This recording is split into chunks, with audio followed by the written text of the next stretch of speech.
G'day everyone. Don't ask, just don't ask. Wouldn't really say it was inspiration, more like a irrational bad decision that I immediately regretted afterwards. But if you do want to know, just drop a comment, and if I reply, I'll tell you. I'm out on a new property this afternoon. It's about half an hour down the road from my usual haunts, and this property is a sheep lambing property, and they've just nutted all the boys, so they're a little bit sore. They're sitting down in the paddocks. They're about to go look for their mums for some feed. No one has been shooting here, not for foxes targeting specifically to my understanding, but the farmer's gotten in touch with me and asked me to come out here and see if I can't drop off some foxes. So I've come out in some daylight earlier in the week so I can have a look around the property, get a feel for it, and then come back out later in the week to have a look around, see if there's any foxes. I might even try and get some on my way out of the property this afternoon. But right now, what I want to do, and I've been dying to do this, and it's not quite what I wanted, but this is going to have to do for now, is I've thrown the ZeroTech Trace Advance with the RMG reticle back on the CZ. I've got a target set up. I'm going to check to see how both the scope and the Warne horizontal split rings have held up, being taken off the rifle and being put back on. We'll see if there's any bit of a POI shift. I'm hoping there's not. If there is, that could be 100% me. I'm not saying it isn't. It'll be interesting to see that. And then I've set up a 22 plinking target. It's at 110 meters, just the landscape. I would have gone for 100, but I've had to put it at 110 just because of where I've decided to set up this afternoon. The wind has died off, but it is bloody freezing. For some reason, we're in late October, like a couple of days before the end of the month, and we've gone from 30-degree days last week to a -2 and a top of 11 today. So I have no idea what's going on with the weather, but it is cold, hence the hoodie and the jacket's back on. I'm freezing. Thankfully the wind's died off. I'm hoping that's going to be good for some 22 shooting this afternoon. And I've got something that I've been interested in playing around with too. I've 3D printed another scope cam so I can film through the ZeroTech this afternoon. So I'm hoping for some good first person action of some shooting of some targets that I hope to share with you all. If the footage turns out to be crap, I am probably still going to make a video with it. I'm tired of getting out and having issues. There was a night I got out last week and I've had more issues, and this video is going to air before that video because I've been meaning to get to this one. So you're going to see this one first, and then you're going to see me with a beard or my goatee. You're not going to be thinking, oh, that grew back fast. It certainly didn't. You're going to be traveling back in time to see that night out from shooting, and there's going to be some other videos coming that I've just been meaning to get to. Be sure to stay tuned for them. If you're not subscribed to the channel, please do that. Hit the thumbs up, bell, whatever it is, and the like buttons on the videos. I really appreciate it. But right now, let's get the rifle set up. Let's check POI, and then let's see if I can hit the 22 plinking target at 110. So just a quick run through of what I got going on with my 3D printed scope cam. It's very rough. I don't muck around too much with 3D printing, only when I have to. It's very inspired by the trigger cam mount. So there's a sleeve just here that slides over the optic first, and then the actual housing is clamping down over that sleeve. So I have a bit of perspex on the inside. You can see kind of roughly through there. It picks up more on the perspex rather than going through the optic. But on that bit of perspex, I have a bit of mirror tint. If we look through here, you can see it's focusing on the perspex a bit more again. But the way, and I'm using the quad lock phone case mounting system to hold my phone on there so I can film through it. So now with it on the scope, it's just at 4.5 power at the moment. Want it in up to 14, and if I go any further, and this is purely by my design on the 3D printer, tends to go a bit dark because it's not lining up 100% with the center of the optic. So that's entirely my fault. But you know what, it's going to make do for now. It's going to get some semi-decent footage anyway. So yeah, it's not perfect, but for the sake of just being able to do some footage through a day optic, it's going to be fine for now. Like I said previously, if I can get my hands on a trigger cam later down the track, I'd love to, or even a scope mate, something that is just plug and play. Don't have to worry about mucking around with phones attaching and that sort of stuff, and that's what I'll do. But right now I don't do a lot of day optic, glass optic shooting, so this is going to work for what I want to do right now. All right, in true me fashion, time is a ticking. Starting to get a few spits of rain, but this time I've got a much better, more stable shooting position. I've got my mate's Garmin Xero set up. I just want to get some ballistics data too. Let's get after it. Let's just check POI. We'll make some adjustments and then we'll get after that plinking target. And for anyone wondering as well, we are running CCI standard velocity target rounds this afternoon too. Okay.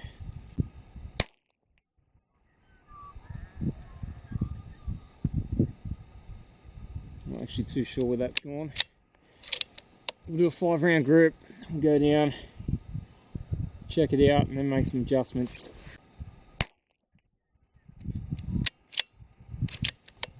Target is at 50 meters too. I don't know if I mentioned that.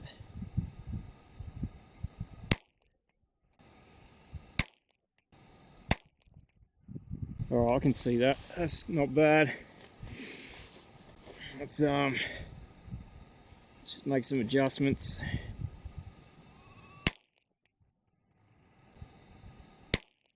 Oh, I can see it. Going the wrong way.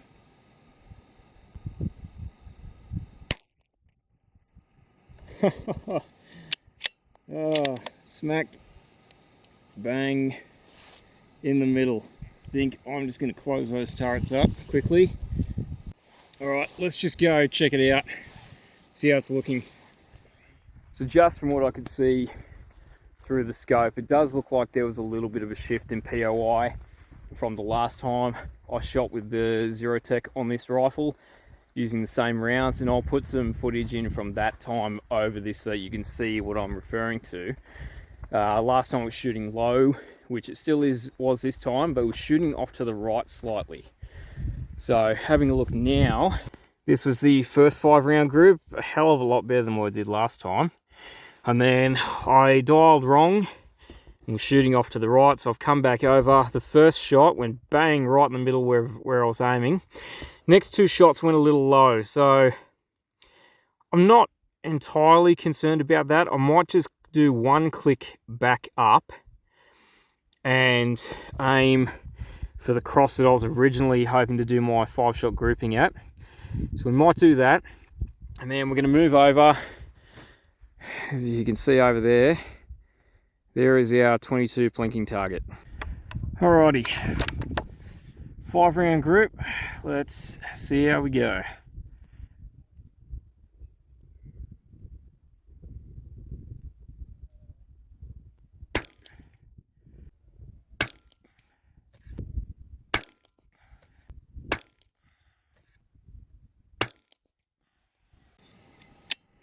Alright, I've got to say I'm pretty happy with that. I think I'm going to leave it. I'm going to check out the ballistics data, run it through a calculator, and let's get after that other target. I'll just run some data in the app. I'm using the Applied Ballistics app if anyone's wondering, and I just had to double check the range using my thermal binoculars here, because I thought it was 110, but when I set that target up, I was ranging my ute. So the ute was at 110. I'm actually at 105 meters. So I've put in that information. It reckons a 2.75 milrad adjustment of elevation. Because I don't really want to touch the turret, I'm going to see if I can hold over. The reason why I say I don't want to touch the turret is because I haven't set the zero stop on these yet. So I'm just going to see if I can do a 2.75 milrad holdover and see if we can hit it. Just low.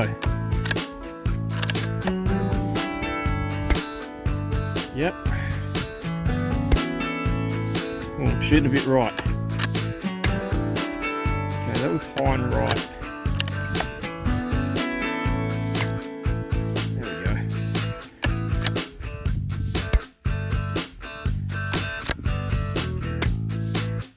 Okay. I think I've figured it out, I think.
Ah, you gotta be kidding me.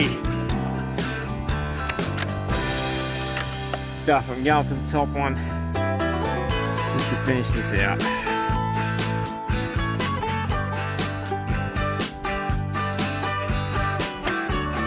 Got it. Bloody thing. Alright, I'm gonna wrap this video up there, everyone.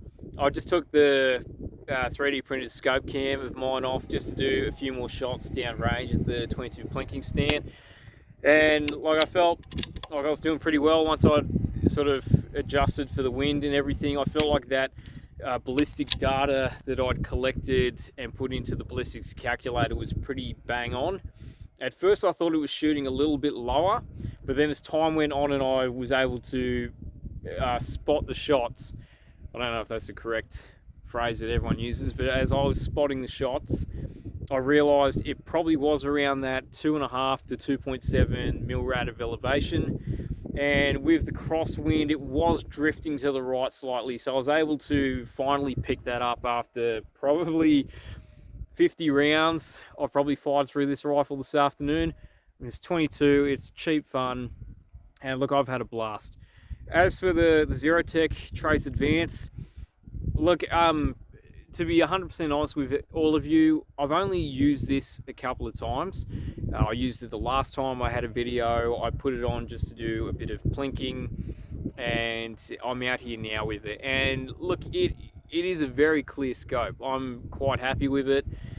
Running the ZeroTech, not the ZeroTech, running the scope cam of mine on it just now, the issue I had was that mirror tent inside of the scope cam, it gives you a much darker image than what you're actually looking at. So I had to fight with that just to make this video. But otherwise, look, the clarity in it, it's really good. I'm quite impressed with it. I'm hoping to get out. That's why I've got the Picatinny rail here to do a bit of night shooting with it and use the phone, do some recording that way.